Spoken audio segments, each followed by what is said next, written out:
Sesekali, di sekitar lembah, juga seperti ada orang yang sedang tertawa, membuat mereka bergidik. Selamat malam, selamat siang, atau selamat pagi. Apa kabar kalian semua? Bertemu lagi bersama mahasiswa siluman yang akan menceritakan kisah-kisah para pendaki. Dalam video kali ini, kita akan menceritakan pendakian mistis saat di Gunung Lawu, yaitu sekelompok pendaki yang tanpa persiapan dan hanya bermodalkan nekat. Mereka ada yang bertemu dengan kakek misterius saat hendak mencari kayu bakar untuk membuat api unggun. Dan tanpa sadar, mereka masuk ke alam gaib ketika mengikuti ajakan kakek tersebut. Ajakan apa dan ngapain aja mereka di sana? Kita langsung aja ke kisah lengkapnya. Tapi sebelum lanjut, jangan lupa untuk like, share, dan subscribe-nya, dan aktifkan notifikasinya. Pasang earphone-mu, siapkan tempat dan posisi yang enak, dan selamat mendengarkan.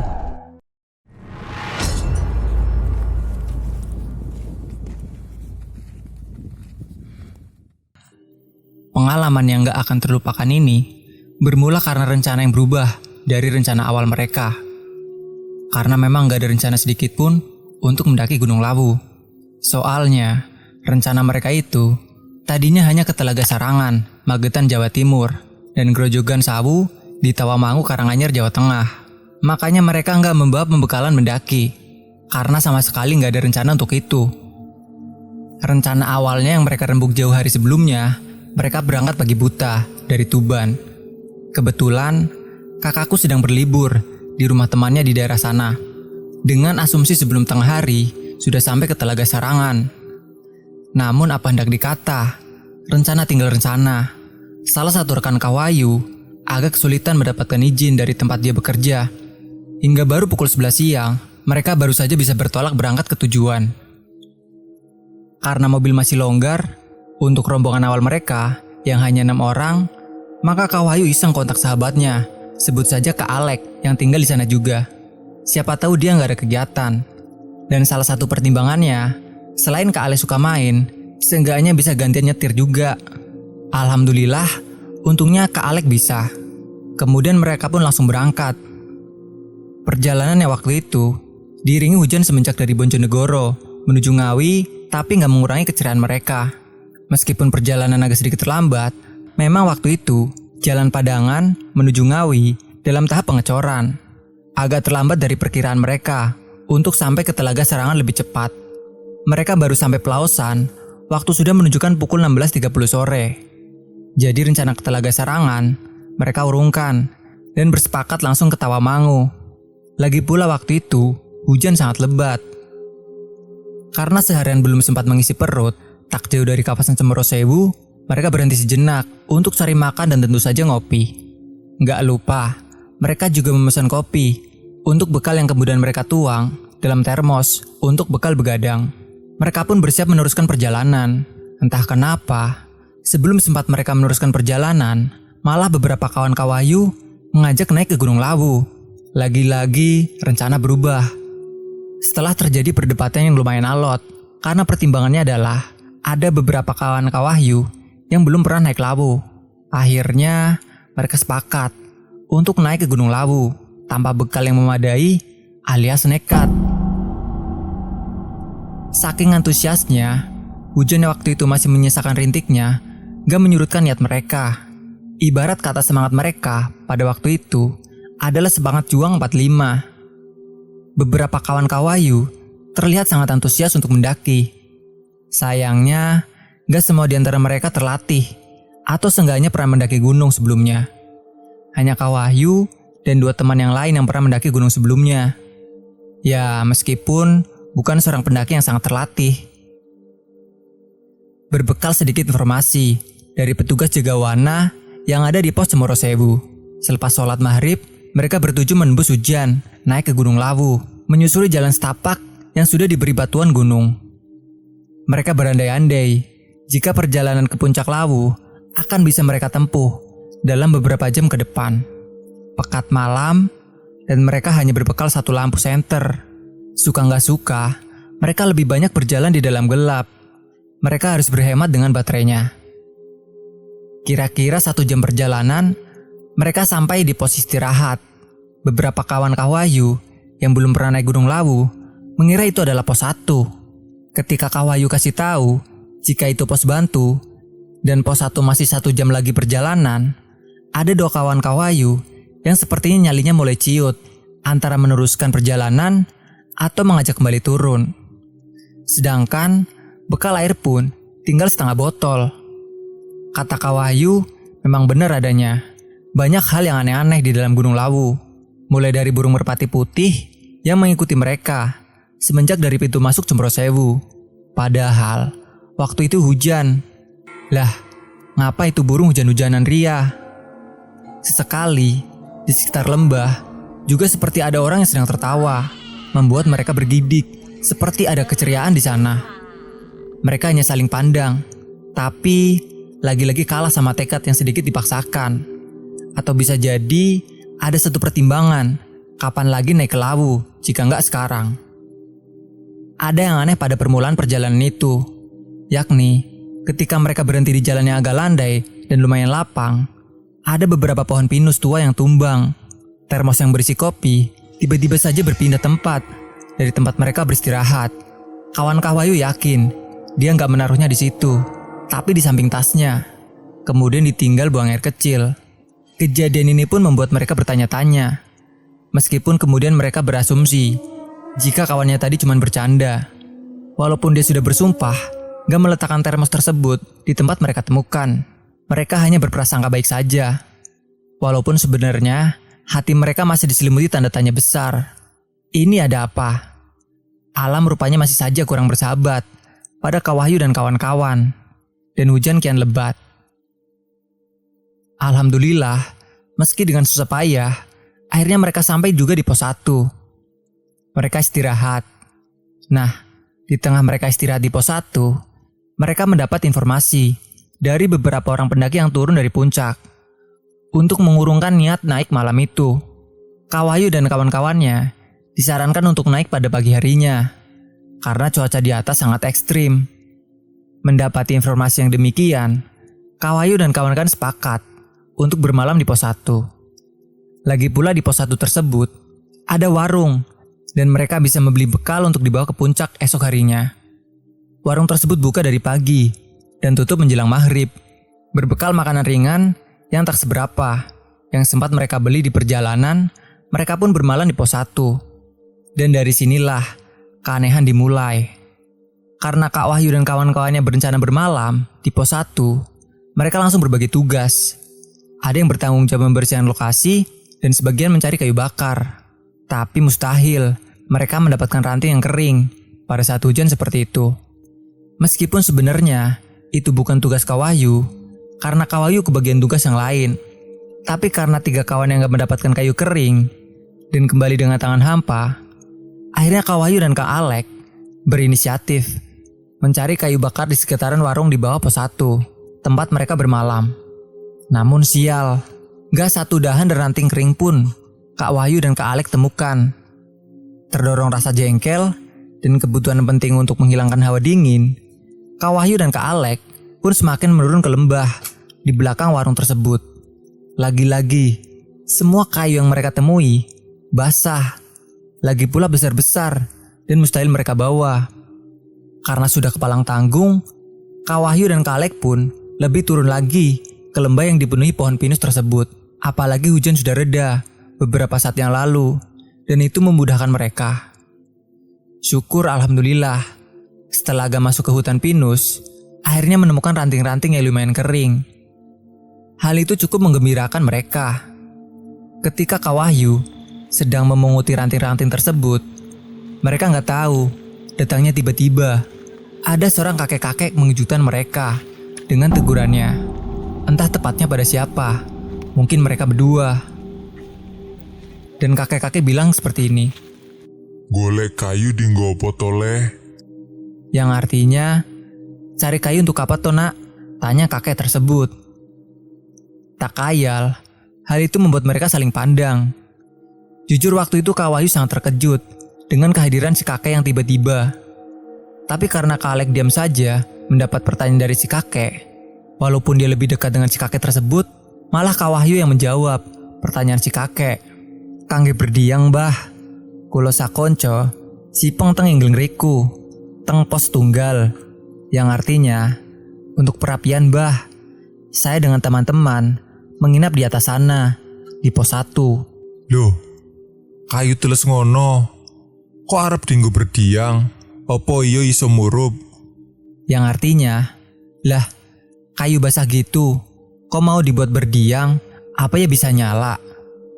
Lah, pontene kajeng niki Mbah, gimangke saged-sagede dirupaken. Yang artinya, adanya kayu ini Mbah, ya nanti diusahakan dinyalakan. Jawab Kawayu berbahasa basi. Walaupun sebenarnya Kawayu juga membayangkan betapa susahnya menyalakan kayu yang mereka dapatkan itu. Wis, ngene wae le. Ayo melu nang omahe Mbah. Mbah duwe kayu bakar akeh, tur garing-garing. Mengko yen bonggo berdiang, cepet murup. Piye? Gelem ora kowe? Yang artinya, sudah gini aja nak, ayo ikut Mbah. Mbah punya kayu bakar banyak, lagian juga sudah kering-kering. Nanti kalau kamu buat perapian, cepet nyalanya. Gimana? Mau nggak kamu? Tanya Mbah itu. Lalu Kawayu pun menjawab lagi. Dalam Mbah pundi, menawi tebih, kulo mboten sakeco, kalih konco-konco. Mesakaken konco-konco kulo, kedangun ngentosi. Yang artinya, rumahnya Mbah di mana? Kalau jauh, saya nggak enak sama teman-teman saya. Kasian, teman-teman saya lama menunggu. Jawab Kawayu sopan dan berkesan menolak halus. Ora adoh kok le. Mung rada mlebu alas kuwi sithik. Wis mulih mengko. Tak terke nek kowe wedi kesasar. Artinya, nggak jauh kok nak. Hanya agak masuk hutan ini sedikit. Sudah, nanti pulangnya aku antar. Kalau kamu takut lupa jalan. Entahlah, seperti ada kekuatan lain yang menguasai pikiran Kawayu dan Kak Alek malam itu. Tawaran kakek tersebut langsung mereka terima, tanpa mereka pertimbangkan terlebih dahulu. Terlebih, melihat raut kesungguhan dari kakek yang kedatangannya tanpa Kawayu dan Kak Alek ketahui, mengalahkan logika mereka. Bisa jadi juga karena kebutuhan kayu yang mereka perlukan. Seenggaknya, kayu yang mereka dapatkan dari kakek tersebut akan mudah untuk mereka nyalakan karena kering. Meski tanpa aba-aba sebelumnya, Kawayu dan Kak Alek mengikuti kakek tersebut yang berjalan di depan. Dan memang gak berapa lama, kemudian mereka sudah sampai di sebuah rumah kecil. Halamannya lumayan luas yang ditanami sayur-sayuran. Kenyataan ini mengesankan sekali kalau rumah tersebut adalah model rumah-rumah di lereng gunung. Di sebelah kiri rumah, agak ke belakang, samar-samar terlihat memang ada tumpukan kayu-kayu kering yang banyak sekali. Menurut perasaan Kak Wahyu waktu itu, perjalanan dengan si kakek gak lebih dari 5 menit. Sayangnya, Kak Wahyu gak bisa memastikan lebih tepatnya berapa lama. Singkat cerita, setelah Kak Alek mengambil kayu secukupnya, kemudian mereka mencicipi ketela dan wedang jahe yang sedari mereka sampai ke rumah kakek tersebut sudah dipersiapkan 2 gelas. Aneh, tapi mereka gak terpikir apapun kejanggalan waktu itu. Kemudian Kak Wahyu dan Kak Alek pun berpamitan pada nenek istrinya si kakek. Dengan diantar si kakek, mereka berjalan beriringan dengan kakek tersebut berjalan di depan. Lebih tepatnya, Kak Wahyu paling belakang. Kemudian Kak Alek yang kebetulan membawa kayu bakar tersebut berjalan di depan Kak Wahyu. Dalam perjalanan pulang ini, Kak Wahyu gak berbicara sepatah kata apapun. Kak Wahyu sendiri sempat berkhayal. Pasti kawan-kawannya yang menunggu di pos 1 senang karena mereka membawa kayu bakar yang kering. Namun, Kak Alek yang memanggul kayu tersebut terlintas perasaan aneh bahwa dia membawa kayu bakar yang lumayan banyak, tapi kok gak merasa berat dan juga gak merasa lelah. Dia berpikir, barangkali dia senang mendapat kayu bakar banyak. Dan lagi, tadi dia dan Kak Wahyu habis makan ketela rebus, ditambah wedang jahenya, segar sekali. Setelah berjalan sekitar 5 menitan, kemudian sampailah mereka persis di tempat pertama mereka bertemu si kakek. Le, bang anter nek kowe tekan kene wae yo. Mesakne, baba itu ora ono kancane nang omah. Lan meneh, kowe Rawis sailing toh, dalan nang panggonane kancang-kancamu mau. Yang artinya, "Nak, kakek mengantar kamu sampai di sini saja ya. Kasihan nenek, gak ada temannya di rumah. Dan lagi, kalian kan sudah ingat toh, jalan menuju tempat teman-temanmu tadi." Kak Wahyu langsung menjawab, "Oh, gimbah, matur suwun sanget. Repetaken mbah kemawon niki. Kulo kalih rencang kulo, sampun enget kok mbah, marginipun." Yang artinya, "Oh ya mbah, terima kasih sekali. Sudah merepotkan saja mbah. Saya ada teman saya. Sudah ingat kok mbah jalannya." Kemudian, Kak Wahyu lihat kakek tersebut berjalan balik dan tanpa penerangan sama sekali. Sedangkan mereka berdua mempersiapkan diri mau meneruskan perjalanan naik ke pos 1. Hanya saja, Kak Alek merasa aneh sebab bawaan kayunya sekarang kok terasa agak berat. "Ah, lagi kesel kali lu," jawab Kak Wahyu sekenanya. Setelah berjalan beberapa langkah, Kak Wahyu sempat menoleh lagi ke belakang untuk melihat si kakek.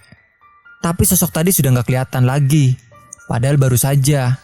Tapi ya sudahlah, pikir Kak Wahyu, mungkin beliau lewat jalan pintas. Setelah hampir sampai di pos 1, Kak Wahyu agak kaget. Di kejauhan kok ada cahaya kemerahan. Bengong saja waktu itu, dan mereka sempat berpandangan agak lama. Apa jangan-jangan sudah pagi? Dengan rasa penasaran, mereka bergegas ke pos 1, tempat Kak Wahyu dan kawan-kawannya berencana bermalam. Dan penasaran mereka terjawab sudah.